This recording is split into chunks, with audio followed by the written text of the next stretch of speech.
Good afternoon, Tribal Alliance. This is Greg, your tribal administrator, and we got Miss Kim from Love Expanded here. And today we want to start out by saying thank you for watching our first interview. It is great. I mean, we hope a lot of you are getting a lot out of it. And this is the second part to our first interview because I think we talked about star people and we said something about connecting star people with what Miss Kim is doing as far as light language and how the natives are connecting with the star people. So, first of all, before we get started, I want Miss Kim to introduce herself again so you all will know who she is. So, go ahead. Hi, everyone. Thanks, Greg. I look forward to this conversation once again. And my name's Kimberly Tien at Love Expanded. And basically, the services that I'm offering is light language. I'm a light language activator. I offer courses, meditation, chakras, coaching, spiritual mentorship.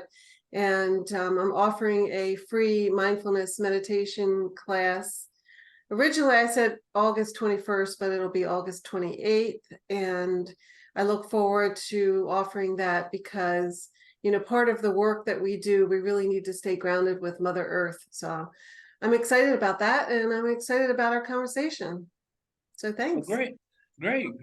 I'm excited about a conversation because I really want to learn more about star people because I think I went to the bathroom during that class when I was being taught because I'm just saying that as a joke because somehow I missed a lot of it because it is very pertinent about the star people in this native cultures. And when I say native cultures, I'm mostly going to be talking about the Zuni Pueblo, which where I was born and raised at, because, you know, talking about star people, I'm going to go ahead and start, Kim, if that's okay with No, that's you. perfect.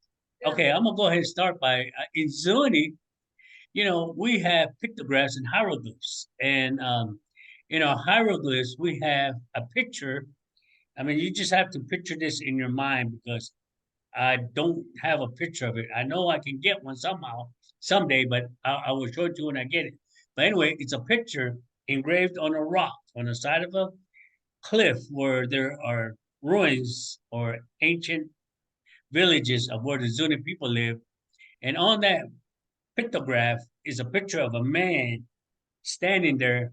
And then there's a zigzag that goes all the way about maybe 18 inches on top of him. And there's a star on top of that where that zigzag ends. It's connected to the star. So the star is connected, zigzagging down to that body.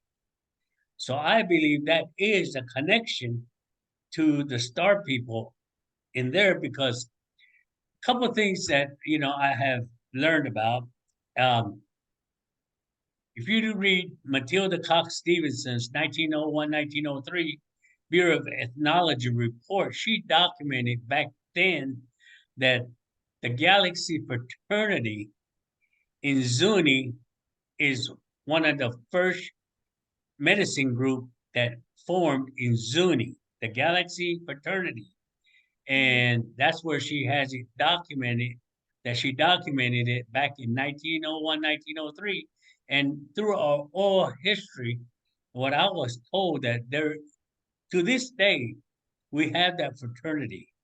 Now, what they do, like I said, I fell asleep during that class, so I really don't know what they do or why their existence is other than to say that they probably have connections with the star people. Now, the story, another story that I was told a lot about was about Zuni have or had a stargazer, and that stargazer at night will look up in the sky and whatever contacts he had over there with the sky people, or however the celestial stars are aligning, he would actually come back and become a town crier and tell the people, like, during the springtime, he'll say, okay, we're going to have our last frost in 2 days. After that, you can start planting. And so he will tell that to the people, and the people will say, okay, in 2 days, we had our last frost. So then people will actually go out and start preparing their fields within that 2 days. And after the frost, they will start planting. And Mhm. and at the end, towards the fall, again, with the way the stars align and everything, he will go back out there to the people and say, okay, we have 2 weeks to till we get our first frost. So y'all need to start preparing for harvesting. So people will go out and start harvesting their fields. This was happening when I was a kid, because as a kid, we used to be going out to the fields a lot. I mean, we would work out in the field, we would plant, and people back then planted, and Zuni was self-sufficient back then. You know, there was hardly any grocery store shopping or anything like that because we grew our own vegetables and everything. And some people had apricot orchards, some had peach orchards, some had apple orchards. I know my grandpa, everybody knows, we used to call that place Dungeon. I don't know why we call it Dungeon, but we go over there and he'd have an apple orchard. And every fall we would harvest those apples, and we would go out harvesting people's uh plantations like corn, watermelon, squash, pumpkins, whatever they had planted. We would help, the tribe would help each other harvest what we were planting. And that was one of the things that we used to do. Now, fast forward, if you study about the Hopi tribe, they do have a lot of ways that they contacted their the star beings. As a matter of fact, I was watching a video on the contact with the star people and the Hopi people. One of the things that was said out, which I thought was very interesting, is that first, second, third mesa, they said they're on top of the mesas. But if you look down on it and look at the Orion, those villages are lined up according to the Orion stars. Mhm. And the sub villages, as I call it, if you look at them, again, it still aligns with the Orion belt where there is a upside down triangle. And if you line it up, it's like water, an alchemy symbol. But those two villages on the far end and where the main village is, if you line them out, it's an upside down triangle. As well as on the other side, the same way, but it's a right side triangle. So that means that the Orion belt, if you look at the two stars that are outside and look at the three stars in the middle, that's how the Hopi villages were aligned according to the Orion. So, and the other thing is that they do have a mountain where they believe that a spaceship landed and gave them the knowledge of how to plant and all this. And one of their um, saying is that, um, I give you a digging stick and some seeds. If you continue to plant and have faith in the plant, you can have corn and plenty of food to eat. And with that saying, you know, Hopi is the only tribe that does dry farming. I mean, they don't get much rain, but they do a lot of dry farming, and they don't have problems raising corn, squash, watermelon, whatever. They don't have problems growing their crops. And, you know, I wish these traditions would still be passed down, but I'm gonna do what I can in my lifetime to push it to where it will get passed down because you know this is very important about how we work with the star people. they communicate with the people down here, and that's the natives to where, we do a lot of our planting. We do some of the celebrations are, uh, going back to the star people. And our galaxy fraternity, again, I really need to read more about that and really study up on it, because Tilda Cox Stevens' book has a real good in-depth detail about what the galaxy fraternity is all about. And this was documented back in, again, 1901 to 1903. It's a Bureau of Ethnology report. And if you can find that book called The Zunis, 1901, 1903, it talks about the star people. It talks about the, galaxy fraternity. And to me, if we didn't have communication with the star people, why is it on our pictographs? Why do we have a stargazer? Why do we have a fraternity lodge? These whys that now that we brought it up, I will be looking more deeply into why, and I will start talk to some of the elders about it, because I believe this is very important. Because again, being native, we're out there surviving out there nowhere. So this is our basic, in a nutshell, connection of the star people. Mhm. So if you can add on, I'm listening. Well, I would love to share my personal experience and compare the two. Um, you have ant people that it's my understanding they're on those petroglyphs.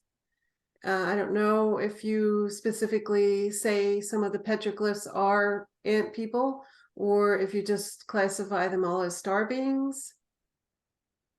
Well, some of them are ant people. You can always tell by little antennas, like the Mhm, ants do.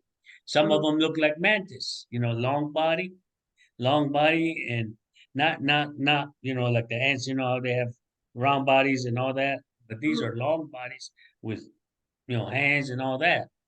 So yeah, some of them are ant people pictographs, and some of them are mantis. Okay.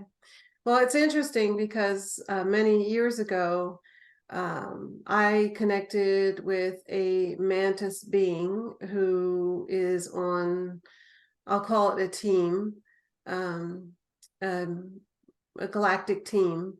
And originally, I did not know he was a mantis. It was probably a year before I really connected with the fact that he was. I was connecting with him in his vibration and his heart, soul, but it was really about the vibration, so that I could really connect with what truth was, the vibration of light opposed to the vibration of dark or negativity. And so for a while, I did not know he was a mantis, and then he revealed himself.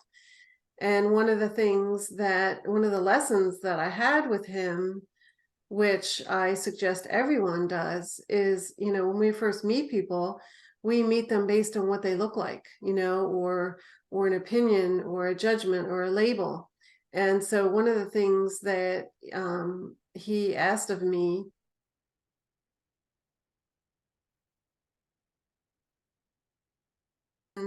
or a star being, or species, there's so many, hundreds and hundreds, I mean, that we don't even really know how many different species. And so his request that I connect with the vibration, not what someone looks like. And so to connect, to understand beyond that, connect to the light and know the difference between it, so that if, anything negative came upon me, I would know it immediately, that it was negative and not light. And I find that extremely useful, even in meeting people, and in communities or circumstances, or whatever it might be. And I can pretty much tell, right away, whether someone is light or dark or has negative energies. And so I've worked with him for a long time.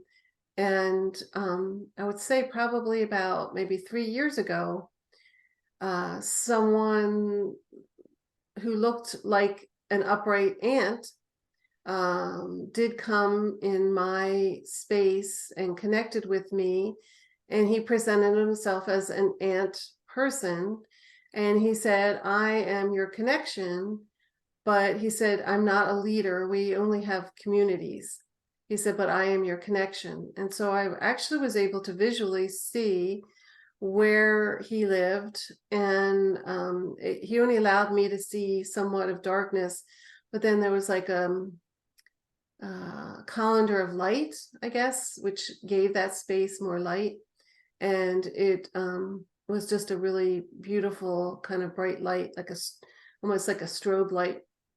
And so then I started to receive messages in connection with him, and the mantis and the ant people, and getting beautiful messages, and working together as a team for many different reasons.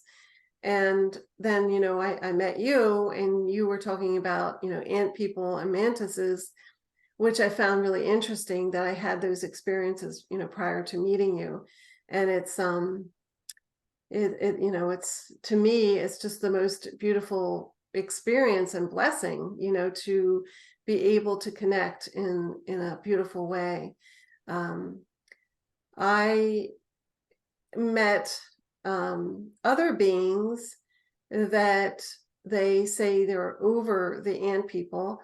And again, this is no disrespect for any prophecies or Native American, understandings, prophecies. This is just my experience and the information that I was given. And it's not anything that I could, prove 100%, but it's just what was given to me.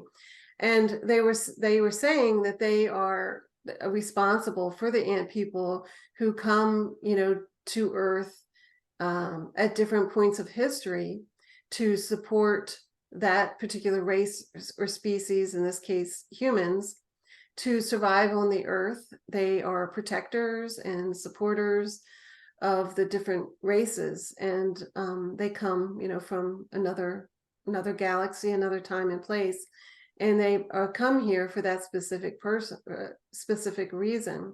And not all come, only a percentage come that want to assist.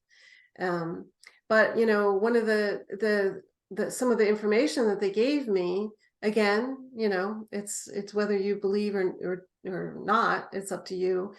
But they told me that they usually arrive during pivotal times of history, and we're going through that now. But one of the times was during Lemurian Atlantis times, and then also Egyptian, and then also the time that the Native people showed up in the Native American communities. And so they were like three very pivotal times in our history. And they said the ant people were even there during those times, and it was to support the success of those particular beings that were here at that time. And I find that really interesting. Again, it's not something I can substantiate, but it makes sense to me, because they're a helper community. They act like the ant people beings act like our ants here on Earth. The same concept, the same as a community. They're worker ants, and they're here to develop successful communities, and all working together. And so that I find that really interesting. And my connection to the mantis beings, like I said, I've had a lot of different experiences, a lot of wisdom that comes through that. And I connect with a lot of different beings, and those connections are always about love, love, peace, community, and nothing but that. I'm not saying there aren't some negative beings, and I've had my own experience, but all the ones that the majority are truly beautiful, are here to support humanity, to support a Mother Earth, and doing whatever they can to offer wisdom, light, support. They can't interfere, but they can, definitely work with us, and they definitely are great protectors where it's appropriate and not appropriate. So I don't know if you've had any personal experiences in that manner or any sightings in Zuni that you would like to share.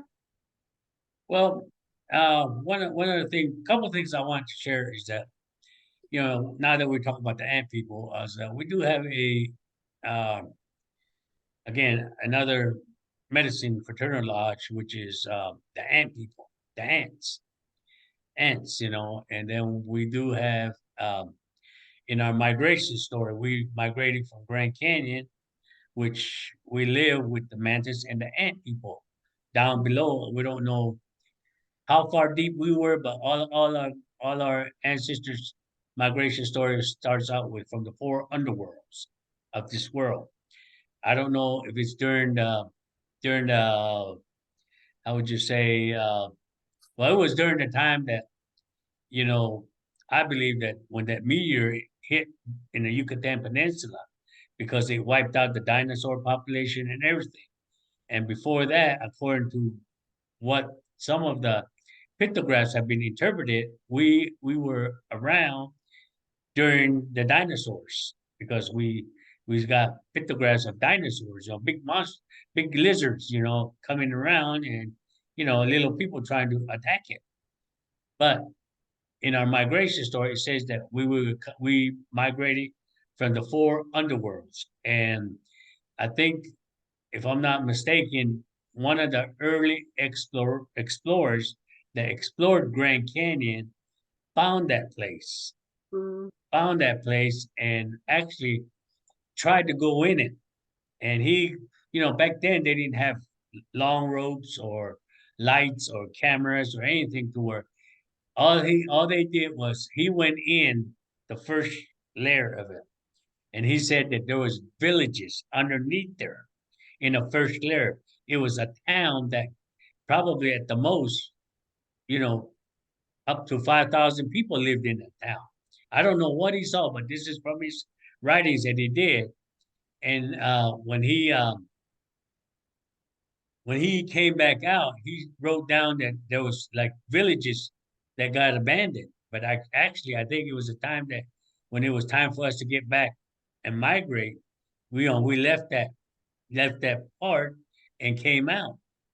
And now, to make a long story short, now the federal government is very protecting that little part of Grand Canyon where, I mean, it's monitored where they've actually had other young explorers trying to go in that place, but, they get arrested for federal trespassing. So I don't know why they're blocking it and everything, but, the Zunis, if you look on YouTube, has a documented, it's called Migration uh, Pilgrimage to Our Migration Site in Grand Canyon mm, under YouTube. And it talks about the four underworlds that we used to live in. And they had a group of Zuni religious leaders making a trip down there. And it talked about what they did. And of course, it was a traditional migration trip for them because they actually went over there and they gave offerings, and it was just not going over there, pick a boo, and come back. I mean, everything that the natives do in their traditional ways, it's got to be a traditional pilgrimage way to where everything has offerings to offer, and it's under YouTube that was documented by the Park Service of Grand Canyon, and again, they said that it was the ant people and the mantis that brought us down there and kept us down there until all that destruction completed with that meteor crater coming to the Yucatan Peninsula because according to what history says, it wiped out the dinosaurs and it changed the I guess the balance of the earth and the pole shifts and everything. But again, we don't really know what happened other than the migration story that has been passed down to us generation to generation. And for you to understand, you have to speak Zuni, and understand the old language of Zuni, Mhm. because linguistics, like any other thing, is changing, you know. So that's the two things that I wanted to add. And another one is that there's an interview of the late Clifford Mahudi on History Channel and other channels. You could probably Google his name in YouTube and find out all the interviews he talked about star people and all that. So, I mean, there's a lot of. I'm not just saying this because you know of what I know. I'm trying to back myself up with references. And again, the books to read. The book to read is that Matilda Cox Stevenson, uh, Zuni, 1901, 1903, the early ethnology report. If you can get hold of that book, it's got a good two chapters on the fraternal lodge, what they believe in, what they do, and everything. And he talks about, the stargazer, of what his responsibilities was as far as looking at the stars and making connections with the higher being, to where, he was told, okay, it's time for this. He would tell the people. I mean, it's like, I guess it's kind of like light language in your way. He gets information from above, which he related to the people. And then, he kept doing that throughout the year. I mean, and according to our structuralism and functionalism, he's the one that will say, okay, it's time for this. It's time to start a harvesting dance because it's starting to cool off. And then they say, okay, it's time to do the rain dances. Monsoon seasons is coming around. Okay, it's time to start your summer fasting because the summer, equinox is coming. Time to do your winter fasting because the winter equinox is coming, and all this, everything is structuralism and functionalism. And functionalism basically, you know, what was structured and how we function on those time frames was because of the stargazer saying it's time for this, it's time for that, and he would announce it to the people, and so we would prepare, accordingly to what our structuralism is. So I hope it makes sense. you Oh, know, absolutely. Yeah. Yeah. so that's basically, you know, all I know. But and your personal experience is very much interesting because, you know, again, I had I had a chance to talk to some of these people that are trying to document different phenomenons that are happening in this world. And one of the things that I tell them is that you're going to have to learn to raise your vibration, Mhm. because raising your vibrations will get you connected with the higher beings, the higher the the phenomenon that's going on. You need to raise your vibration to where you need to get to their level, because they're not coming down to our level. I mean, Mhm. they'll make an appearance, but before you can document or whatever, they're gone. That's how fast they are.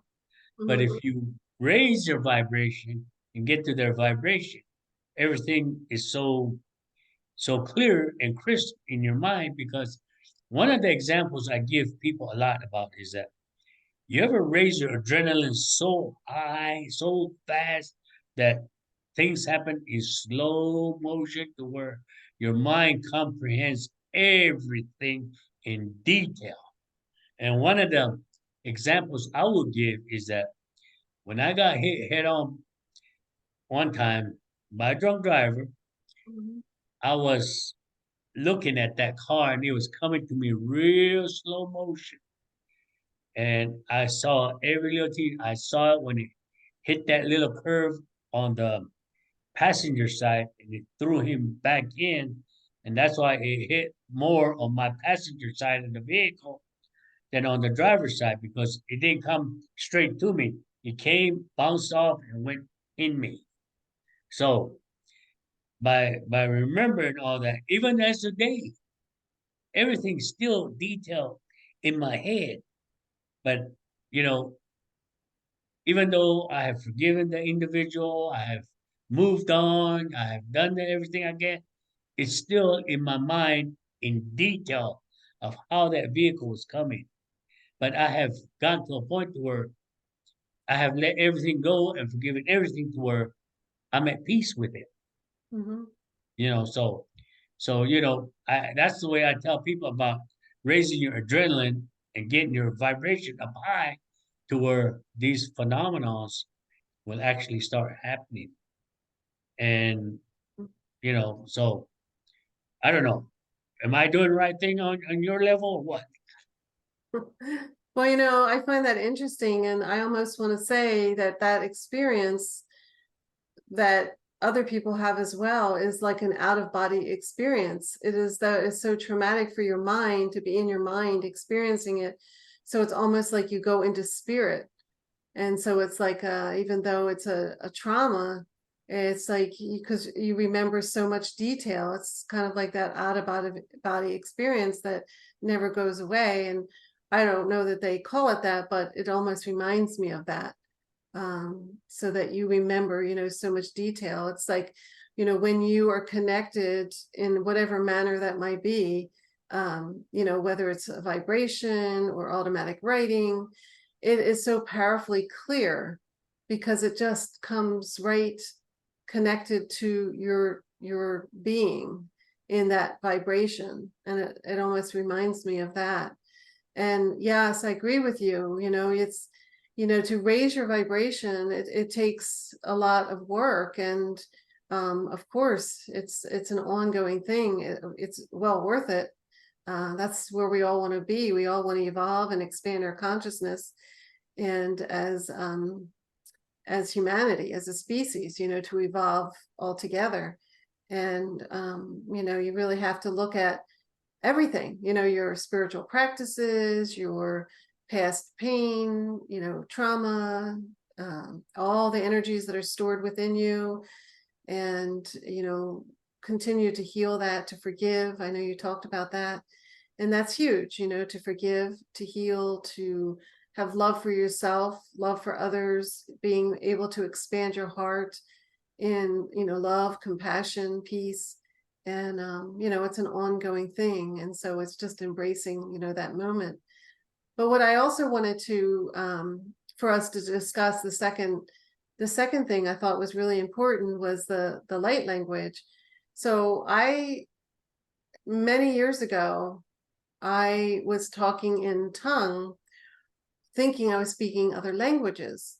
And I lived very much of even though I was a spiritual person and practices, I had a lot of challenging years. And so it wasn't that I had time to delve into exactly, what I was speaking, what language.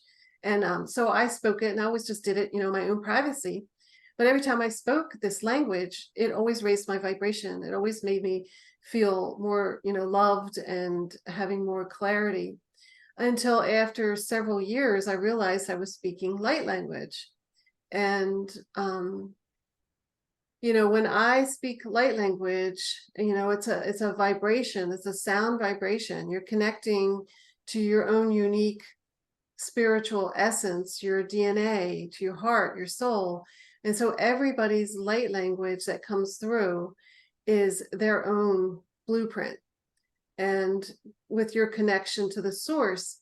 And yes, it's true, light language comes from connecting to many different, species, star beings, but light language also can come through your connection to Mother Earth, to God, Creator, Spirit, whoever. And because again, it is not about just a generic connection. It's a connection based on your own spiritual blueprint for you to hear, that sound vibration. And so, I do connect, with a lot of, mainly for a long time, my main connection was with the mantis being. And, the more that you practice the light language, you increase your vibration and your ability to hold that vibration and that light. It gets stronger and stronger. Because if you think about it, a lot of the beings that we connect with, the star people, they're more evolved and their vibration is very strong and different. Um, so, you know, they start you where you are, and then you just continue to expand in that vibration, in the knowledge coming through. But like I said, you know, it is like another language. You know, we have, you know, all different ethnicities and different languages throughout the world, and they all have their own speech pattern, their own vibration, and that's what light language is. It's, you know, the only difference is you're connecting to, you know, your particular vibration, you know, your blueprint, your vibration, your spirit, so that you can then bring through. And light language doesn't just come through sound. It all can come through automatic writing. It also comes through in uh, well, I don't know if you'd call them yeah, I don't know if you'd call them glyphs, but you know, they have their own symbols, and they could look like wait, but I can't think of the word. Anyway, but you know, Mm. I had the experience the other night where, you know, they came through and the light language was all over the wall, the ceiling, and it was going by rapidly. And I said, you know, I don't, it's too fast for me. I can't read all of this. I can't get the message. But, you know, basically it was kind of like, you know, I was half asleep, half awake. And it really was just more, you know, a loving, protective connection. It wasn't necessarily that they wanted me to receive any particular message, except that, you know, I was supported, protected, and they were, you know, offering me love and light, which is, you know, absolutely beautiful. So, you know, it can come through many different ways. It's, you know, like our connections, you know, we have all these different senses, and, you know, some people have sight, you know, others are empaths, some just know, you know, have the wisdom. And light language, I feel, is exactly the same thing. And you know, part of my practices in meditation, prayer, you know, whatever it is in particular I'm doing, cleansing, when I do light language, I feel so, you know, grounded and empowered and full of, you know, intense vibration. And I can use it, you know, to connect for messages. I can use it for protection, for cleansing. There's, you know, or wisdom that needs to be shared. So, you know, my connection is, it's just beautiful, and I'm grateful. I feel blessed that I have the ability to do that. And I guess, you know, turning it back to you with your experiences, do natives or Zuni people, do they speak light language or anything similar to that? Well, I guess, yes. In Zuni way, I guess, you know, when you know, back in my younger years, when I used to watch be a participant of some of these all night, you know, healing ceremonies, as I would call it. You know, I used to see lot of things happening. You know, a lot of things happening, meaning that when they start raising their vibration, you know, yes, there was some people will get out there and start utterance, speaking in utterance, I would say. Mm-hmm. So, but again, it's probably that language like you're talking about. Mm-hmm. After being connected so high that they are connecting with uh, the source or whomever, you know, might be the star beings. I don't know, but they start, you know, like I say, keep saying, they utter, and then finally they'll say what they have to say. This is what they're telling me to tell you, and then they'll say what they have to say. Mm-hmm. And after they get that done, they'll be so, like you said, they'll be all fired up. And some of them, you know, would actually, you know, shapeshift, Mm-hmm. you know, to the better. I mean, Mm-hmm. it's not for anything other than to help themselves. And, you know, that's to show that their faith or their energy is so their vibration is so high that they can literally do that. And it's for the good, you know, because they're Mm-hmm. not out there shapeshift to scare people. They don't shapeshift to, you know, hurt people. but they're there to help people, Mhm. help them, and to show them that with your high vibration, everybody has that gift that you can do whatever you want. Mhm. You can shapeshift to whatever you want. And of course, there's a negative side of it, that there's negative side of it. And so, all these things are documented if you know where to look for. And again, those early Bureau of Ethnology reports are there to really, I guess, open people's eyes as to what or how the natives do things in a natural way, Mhm. connecting to the father and to the mother. And when you're the connection between the two, as they say, we're connection from above, so below. We're the Mhm. connection in between to where when you connect both, you're in the middle, you get the blunt of everything, the source, the power, the groundiness, everything to where you can do a lot of these things,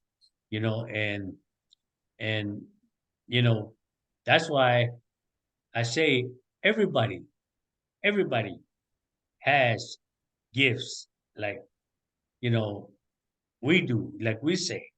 I Mhm. have gifts, you have gifts. Everybody has these gifts like we do. Only the difference between us and everybody is that most people are in a 3D world to where they don't raise their vibration to understand their gifts. Or some people just say, okay, I can do it for 8 to 9. I'm a healer 8 to 9. Well, we don't do it that way. Natives don't do it that way. If you're a healer, you're called upon 24/7. And it's just like the scripture that I always quote, because before I quote that scripture, there's a lot of divine masters out there. Mhm. The divine masters out there, there's a lot of them.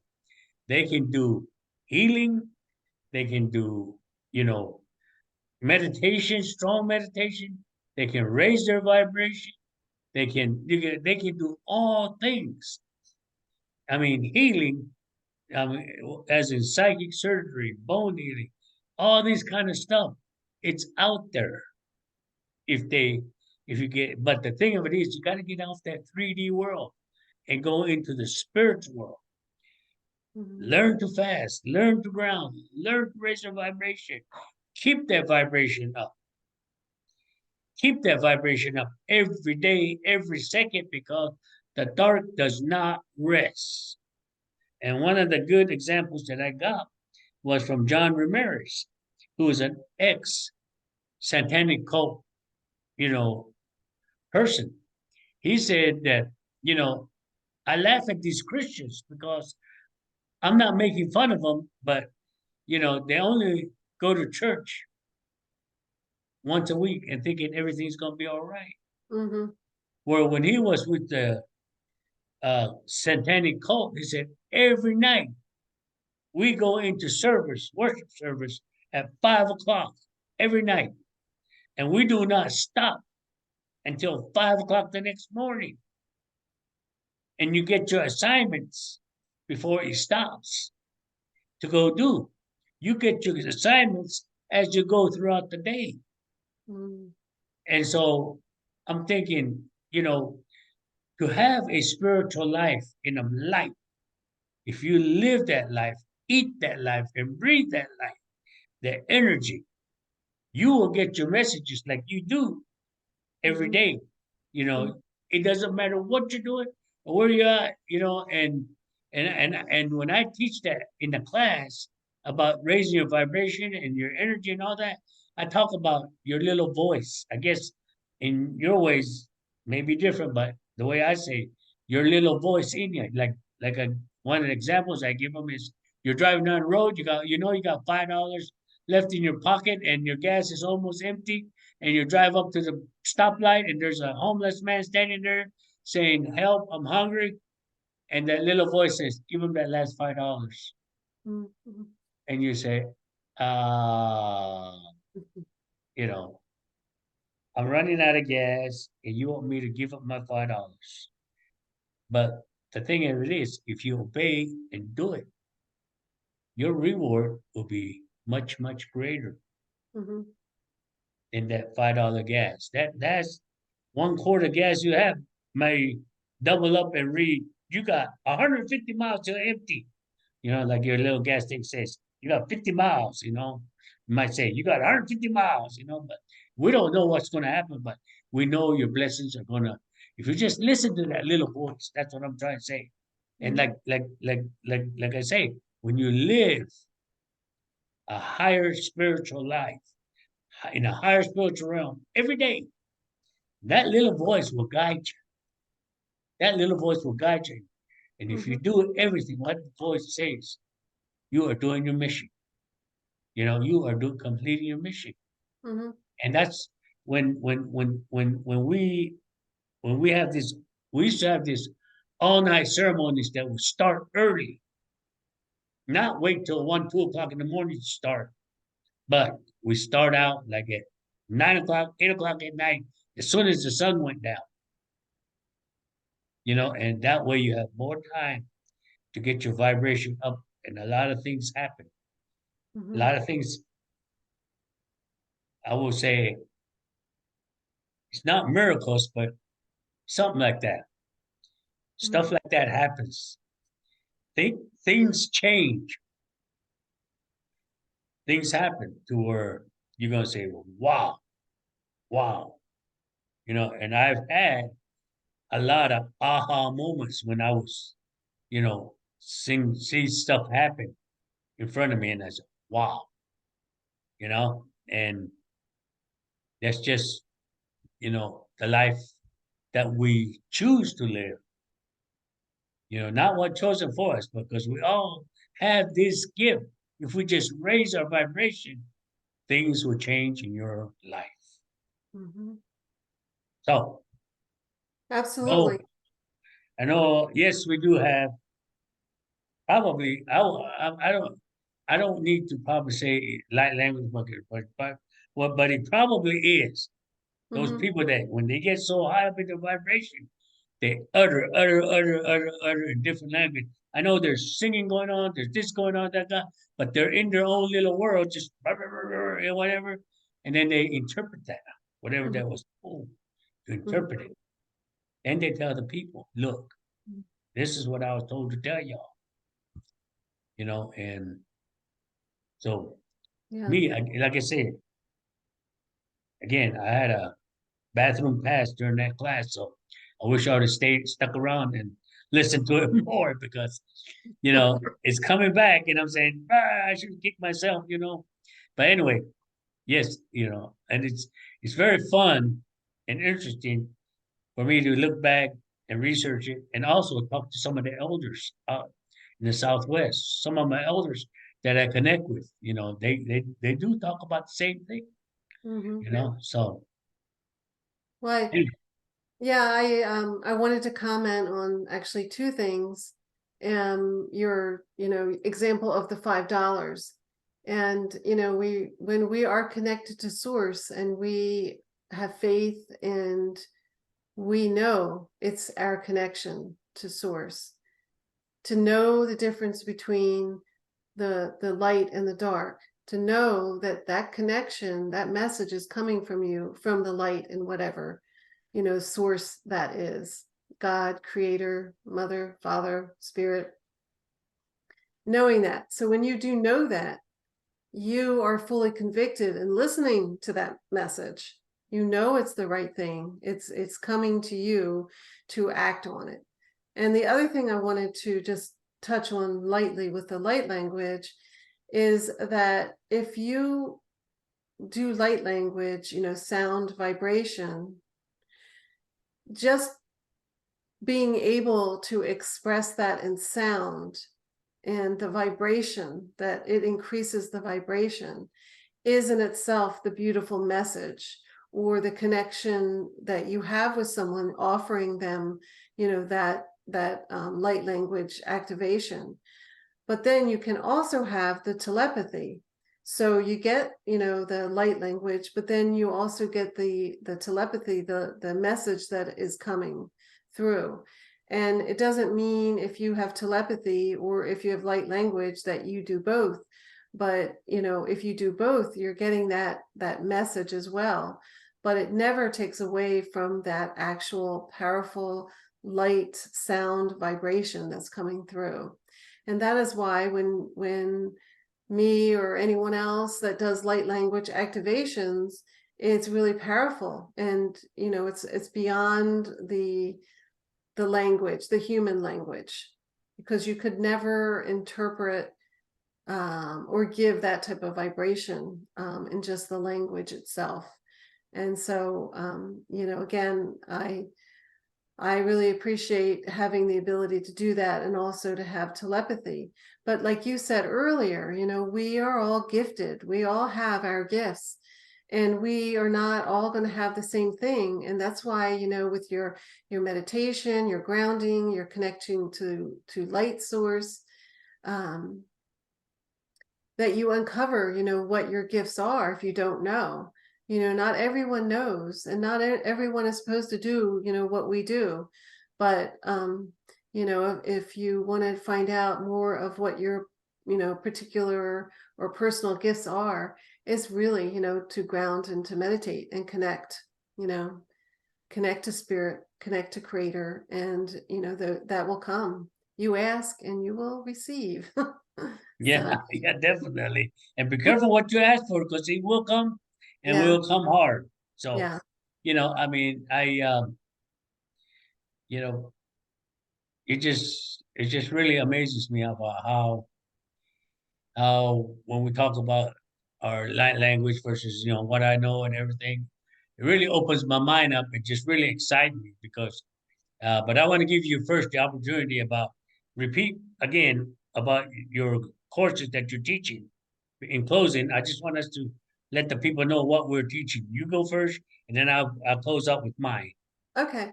So I'm a light language activator. So I do sessions.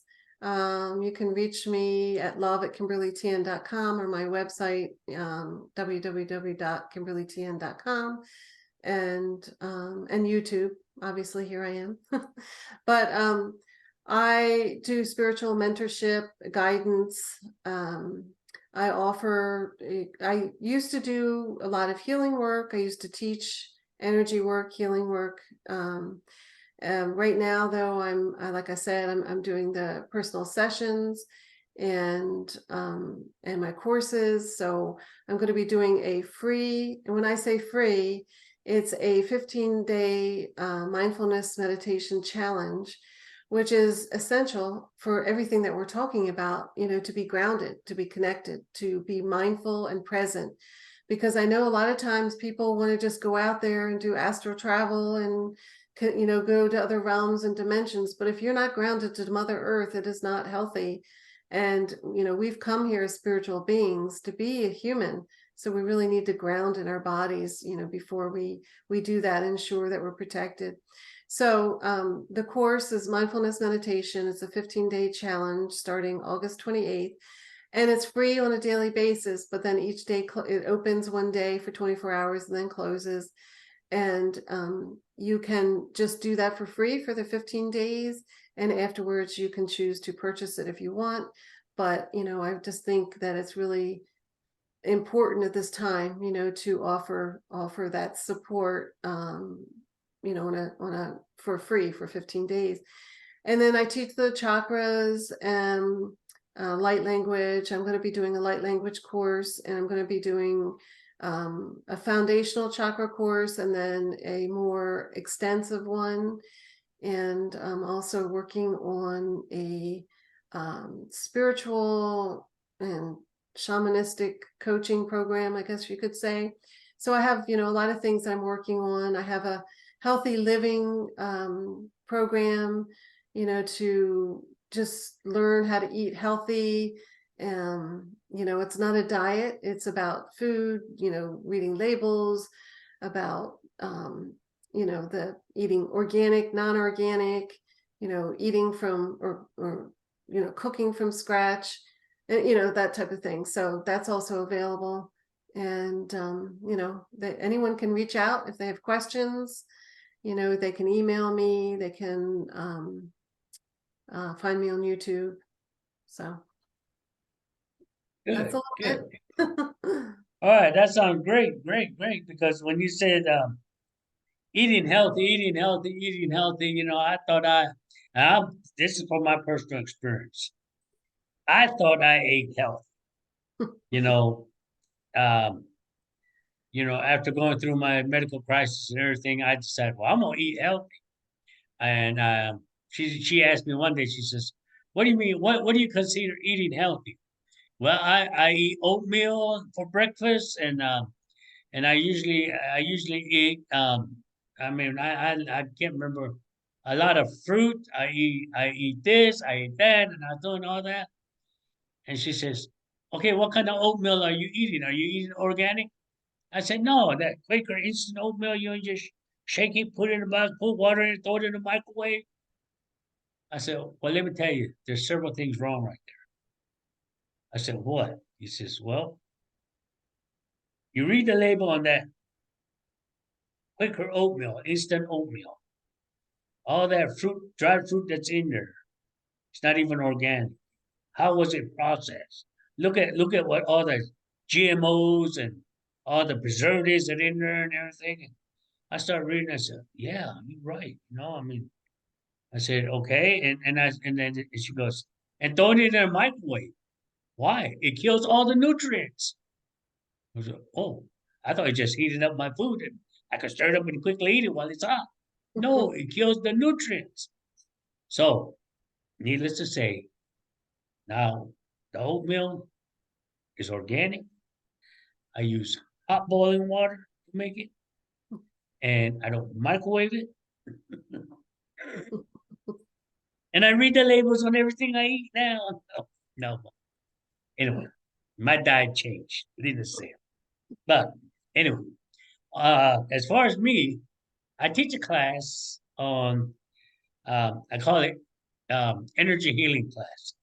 My energy healing class basically teaches you about raising your vibration, raising your energy, connecting to Mother Earth, grounding, heaven on earth, as within, as without, symbology of alchemy, symbols, because that's very important, and all this in our everyday life because it's thrown in our faces. Um, and the biggest thing that I guess a lot of people enjoy my class about is that I give exercises. And when I first started this class and everything, I give them exercise and all that because, you're in school, you read it, you see it, you learn the exercise, boom, next chapter. It's like that until I got down to the nitty gritty and says, "Oh, okay, let's see. How do you raise your vibration now?" I forgot. You remember the exercise I gave you? Do you even exercise the exercise I give you? Mm, no. I said, "Okay, thank you for being honest." You know, so I said, everything takes practice. Everything, all the exercises I give you, you have to do it to enhance your gift because I'm not just giving it to you just so you could do something on time, but I'm giving it to you to where it's going to become part of your life, Mhm. in order to change out of the 3D world into the spiritual world. Because spiritual world is lonely world. But, you know, as long as you're happy with what you are doing, understanding your gifts and teaching your gifts or helping others using your gifts, you will enjoy that more. The reward is much, much greater than being in that 3D world, and, you know, again, because one of the things that we were told, but, I told you about all the divine masters. They can heal, they can do psychic surgery, they can do all this stuff because their vibration is up. And, you know, again, being in the Southern Belt, I use the Bible quite a bit because, I have to communicate with these people in their level. But once I bring up why I'm doing this, they say, okay. And one of my main scriptures that I use in the Bible comes from Matthew chapter 10, verses 7 through 9, but it goes further than that. I think it goes all the way to 7 through 13, where it says, freely I give you authority to heal the sick, raise the dead, and to remove all dark spirits. Freely I give you. Do not take brass, copper, or tin in your pockets, but take the blessing. And that's basically what I, go by. Uh, yes, we gotta survive. We gotta do all this and everything, but you know, again, I live by faith. I walk by faith because I have been doing this most of my life. And it's time to pass on these modalities of our gifts. And this is what I do. I teach this as ongoing. So if you'd like to join my class, now there's a small tuition because I got to pay for the Zoom. I got to pay for the recordings that you're going to get and all this kind of stuff. So, you know, if you're interested, get a hold of me on One Nation Tribal Alliance or at Yawakia at yahoo.com. And those of you that know me personally, that have my phone number, that want to get a hold of me, call me or text me. You know, you can start this class at any level, beginners, intermediate, whatever. But this class consists of first and third month, you get a video of the class that I'm teaching. The third and fourth month is we have a Zoom meeting to discuss the class that you have received the week before. And it's a group discussion of the class, people that are taking classes that can make the meeting. We talk about it. And this last one that we had was very intense and very strong. And so these people are finally grasping the class to where we're enjoying it. I've had a lot of positive comments about this last class because the exercises that I give, some of them are really practicing it and it's changing the way of living and thinking because it really helps you be a better person. And all I'm asking is that, you know, you do the courses, you do the exercises, because again, as sign language says, practice, practice, practice, practice make you perfect. So once again, Kim, thank you for your time. You've been great. I learned a lot from you. And if you see me outside mumbling and mumbling, I'm trying to connect. Leave me alone. No. Well, Anyway, this was fun. I'm glad we were able to do a second part, and go more detail. So I learned a lot from you as well, and I enjoy this conversation. It's one of my favorites. So, but I will definitely. We definitely need to include our contact information, your Facebook page, our email. So that'll all be included. okay. Also, one other note that I want to connect to is, I forgot. But I guess in all fairness, if you have if you have a topic that you want to talk about, get a hold of Kim or I, and we can brainstorm it. We can get our connections. My connections are my elders back home and everywhere, and she'll get her connection. We'll all get together, and we can bring up that your topic question, and we can discuss it. So, let us know if there's a certain topic y'all want to talk about next time. I love y'all. We love y'all. We enjoy this, and I hope you join us every time we decide to pop our pumpkins online and say hi. Okay? So Thank you, have a good everyone. evening Yep. and Beautiful wonderful evening. day. And thank you for everything, guys. We'll talk to you next time. Okay. Okay? Bye Bye. bye. Oh, stop it.